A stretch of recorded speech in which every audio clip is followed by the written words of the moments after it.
Всем привет, меня зовут Алла, и в этом видео я покажу подробный мастер-класс по вязанию вот такого очень удобного и практичного органайзера. Долго тянуть не буду, приступаем. Такой органайзер можно связать из абсолютно любой пряжи. У меня стопроцентный акрил в 50 граммах 150 метров. И для этой пряжи я буду использовать крючок номер 3,75. Вы же выбираете ту пряжу, которая больше нравится вам, и также под нее выбираете крючок. Вязание у нас круговое, поэтому начинаем с кольца амигуруми, либо же со скользящей петли. И делаем первый столбик. Еще раз показываю, крючок ввожу вот так, вывожу ниточку и делаю первый столбик без накида. В это же кольцо провязываю еще 5 столбиков без накида. Итого в кольце у нас получится 6 столбиков. Затягиваю. Вот так выравниваю и подтягиваю за кончик. Теперь нужно сделать соединительную петлю, и для своего удобства я использую крючок меньшего размера. Протягиваю в петельку и делаю соединительный столбик. Далее все вязание у нас будет по спирали. Возвращаю свой крючок, которым буду вязать все полотно, и начинаю вязать второй ряд, одновременно ввязывая вот этот кончик. Второй ряд у нас идет 6 прибавок, то есть в каждую петлю у нас будет 2 столбика без накида. И в конце ряда у нас должно получиться 12 столбиков без накида. Вот так сейчас все выглядит. У нас нет никаких петель подъема. Повторюсь, я вяжу по спирали. Третий ряд, 1 петля, прибавка, 1 петля, прибавка, и так до конца ряда. В конце должно получиться 18 петель. Для удобства я использую маркер. Четвертый ряд. Снимаю маркер, 2 столбика без накида, 1, 2. Далее прибавка. И так до конца ряда. 2 столбика, прибавка, 2 столбика, прибавка. В конце ряда должно получиться 24 петли. Также, чтобы легче было ориентироваться, ряд вы всегда будете заканчивать прибавкой. Если все совпало, то вы все сделали правильно, и пересчитывать петли не обязательно. Пятый ряд, 3 столбика без накида, 1, 2, 3. Ставлю маркер для удобства. И теперь делаю прибавку. 1, 2. Так повторяю до конца ряда, и в конце ряда у нас должно получиться 30 петель. Шестой ряд, 4 столбика без накида, 1, 2, 3, 4. И далее прибавка. Я ставлю маркер и делаю прибавку. 1, 2. Далее повторяю все точно так же. Но еще хочу показать, смотрите, вы видите, как у меня скручивается нитка. Тут люрекс, это не очень удобно. И для того, чтобы ее распутать, вот так я за ниточку держу, опускаю свое вязание прям с крючком. И все, останавливаю. Смотрите, ниточка ровная и очень удобно вязать. Продолжаю 4 столбика прибавка. Так 6 раз. И в конце ряда у нас должно получиться 36 столбиков без накида. Далее я не вижу смысла делать слишком длинные видео, так как все действия повторяются. Думаю, вы уже поняли, что седьмой ряд точно так же 5 столбиков прибавка, следующий ряд будет 6 столбиков прибавка и так до того размера, до которого вы хотите иметь диаметр вашего органайзера. Тут все очень индивидуально только потому, что кто-то возьмет толстую пряжу, соответственно, ему достаточно будет 5-6 рядов, а кто-то возьмет тонкую, и ему будет нужно 12, 15 или даже 20 рядов. То есть вы делаете тот диаметр, который будет устраивать именно вас. А далее я беру циркуль, ставлю вот так в центр, ориентируюсь на левую сторону. Почему на левую? Потому что если покрутить, вот сейчас я вам покажу прям наглядно, да, ну вот циркуль у меня стоит, я просто покручу, то вот тут будет больше расстояние. Но нам на него ориентироваться не стоит. Мы будем ориентироваться на ту сторону, которая у нас с левой стороны. Если маркер, то есть начало ряда у нас вверху. И просто обвожу этот кружочек, рисую его с помощью циркуля на обычной бумаге. Далее я его вырезаю и откладываю. Эти шаблоны нам понадобятся чуть позже. Обратите внимание, что в моем органайзере все баночки разного размера. И вот это, например, самая маленькая у меня размерами 5 петель прибавка. То есть это уже был конечный результат. Следующая 6 петель прибавка и также 7 петель прибавка. То есть в моем органайзере 4 баночки и в 3 размерах. То есть 2 из 4 одинаковые по диаметру, но разные по высоте. Далее я не обрезаю нитку, продолжаю вязать, но уже без прибавок. И это мы будем делать уже в высоту. И эту часть я буду вязать только за задние полупетельки. Вот эти, смотрите, раз. Точно такими же столбиками без накида, но за заднюю полупетлю. Вот так по кругу. 2 петли на крючке, провязываю. И точно так же без петель подъема, без каких-либо прибавок, просто вяжем столько, сколько нам нужно по высоте. Вы видели, у меня они все разные по высоте, потому что каждый я выбирала и делала под свои потребности. Какие-то баночки у меня для крючков, для кисточек, для карандашей. Самая маленькая у меня используется для швейных прищепок. Понятно, что это нужно не всем, поэтому каждый выберет свое количество, свой диаметр и, конечно же, свою высоту. Я закончила, вот так это выглядит. И сейчас мне нужно посчитать количество рядов, которые я связала. Так как я ориентировалась не на количество рядов, а на сантиметры в высоту, которые мне были нужны.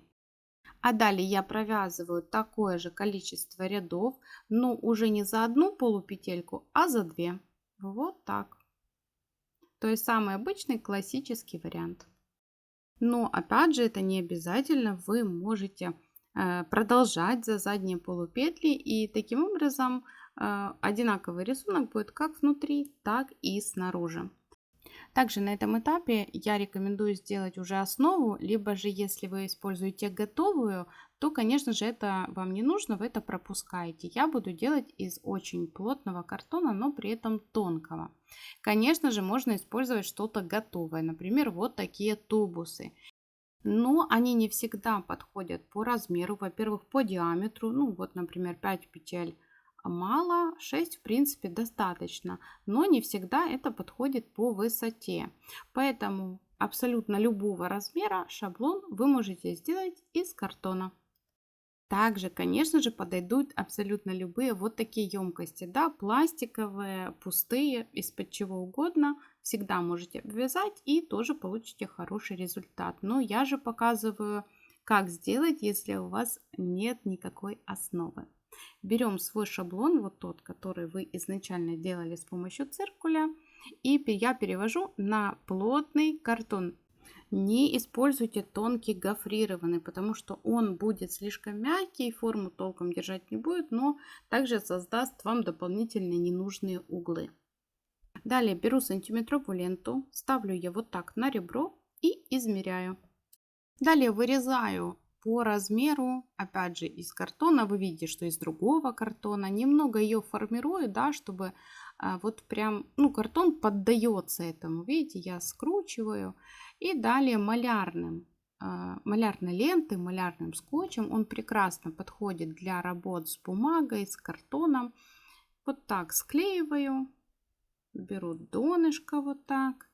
И вот таким нехитрым способом вы можете сделать коробочку абсолютно любого размера по высоте и, конечно же, по диаметру.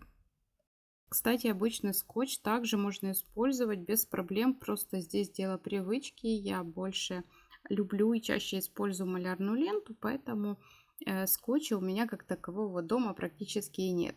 А если вы привыкли к скотчу, то да, вполне можно. Основа у нас сделана, откладываю ее в сторонку и продолжаю вязать. Напоминаю, вяжу за обе дужечки такое же количество рядов, как уже было сделано. И вот такой результат. Лицевая сторона и внутренняя. Сейчас снимаю все маркеры, и на этом этапе уже нужно вставить основу. Далее мы начнем уже закрывать. Закрывать, кстати, будем так же, как и начинали, только начинали мы с прибавками, а закрывать будем с убавками. Тоже ничего сложного, и все будет зависеть от того, какое изначально количество рядов вы набирали в круге. Основу вставляем, все выравниваем, вот так, чтобы все было красиво, и начинаем делать уже завершающий этап донышко внутри.